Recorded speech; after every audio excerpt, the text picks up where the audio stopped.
British શાસનના અંત સાથે ભારત અને પાકિસ્તાન નામના બે દેશ બન્યા, પરંતુ આ વિભાજન એક દિવસમાં નથી થયું. તેના પાછળ વર્ષોનો રાજકીય તણાવ, ધાર્મિક રાજકારણ અને ટુ નેશન થિયરીનો વિચાર હતો.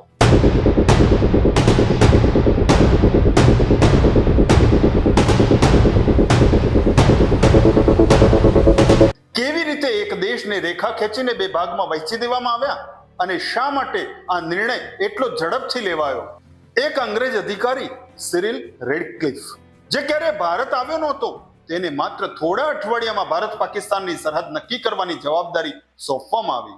નકશા પર ખેંચાયેલી એક રેખાએ પંજાબ અને બંગાળને બે ભાગમાં વહેંચી નાખ્યા.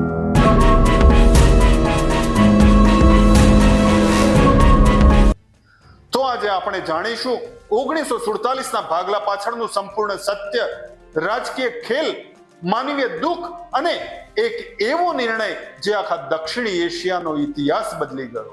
ચાલો શરૂ કરીએ 1947 ના ભાગલાની સંપૂર્ણ અને સચ્ચાઈ ભરેલી કહાની.